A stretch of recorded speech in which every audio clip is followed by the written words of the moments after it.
జనాభా లెక్కల మొదటి దశలో ఇళ్ల జాబితా గృహగణన జరుగుతాయి. దీని ద్వారా మీ ఇళ్లను లెక్కిస్తారు. రండి, మీ సహకారంతో దీన్ని విజయవంతం చేద్దాం. ప్రతి నమస్కారం.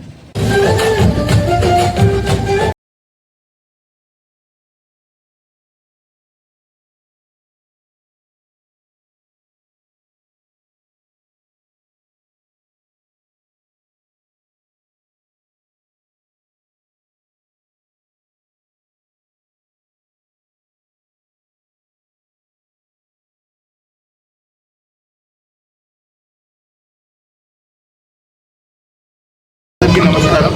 సో మీ అందరికీ తెలుసు, ఇప్పుడు మా సెన్సస్ 2027 నడుస్తూ ఉంది. దీని భాగంగా ఇప్పుడు సెల్ఫ్ ఇన్యూమరేషన్ ప్రక్రియ నడుస్తూ ఉంది మే 10 వరకు. సో ఇంతకుముందే మీ అందరికీ ఒక అవగాహన సదస్సు ఏర్పాటు చేయడం జరిగింది. దీని మీద మా జిల్లా పర్ఫార్మెన్స్ కూడా చాలా బాగుంది. ఇప్పటి వరకే 5,000 మంది ఎన్రోల్ చేశారు. అదేవిధంగా ఇప్పుడు 2-3 రోజులు ఉన్నాయి కాబట్టి మీ అందరికీ రిక్వెస్ట్ ఏమంటే దయచేసి ఈ 10,000 వరకు చేరుకోవాలి. అదేవిధంగా 11వ తేదీ నుంచి హౌస్ లిస్టింగ్ ఆపరేషన్ కూడా నడుస్తుంది. మీ అందరికీ తెలుసు, సెన్సస్కి 2 భాగం ఉంది. హౌస్ లిస్టింగ్ తర్వాత పాపులేషన్ ఎన్యూమరేషన్ ఉంటుంది. So first house listing operation నడుస్తుంది 11వ తేదీ నుంచి.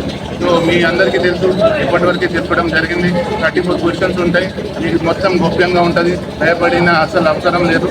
మరియు మీ దగ్గర వచ్చిన తర్వాత నిజాయితీగా మీ అన్ని ప్రశ్నలు ఆన్సర్ చెప్పాలి. మరియు భయపడిన అసలు అవసరం లేదు. ఎక్కడైనా ఉంటే డిస్ట్రిక్ట్ కలెక్టర్ ఆఫీస్ ఉంది. డిస్ట్రిక్ట్ కలెక్టర్ ఆఫీస్ నుంచి ప్రిన్సిపల్ సెన్సస్ ఆఫీసర్గా ఉంటారు. ఆ దగ్గర ఒకటి హెల్ప్ డెస్క్ కూడా ఏర్పాటు చేయడం జరిగింది. ఆ హెల్ప్ డెస్క్ నెంబర్ కూడా ఇక్కడ ఉన్నాయి. అది కూడా మీరు నోట్ చేయాలి, అందరికీ అది తెలియచేయాలి. దీంతోపాటు ఈరోజు ఈ వాక్కి వచ్చినట్టు మా డీసీపీ గారు, చైర్పర్సన్ గారు, మా మొత్తం రెవెన్యూ సిబ్బంది, తర్వాత మా మున్సిపల్ సిబ్బంది, తర్వాత మా డిపిఆర్ తరఫు నుంచి వచ్చిన అందరికీ నా హృదయపూర్వక నమస్కారం.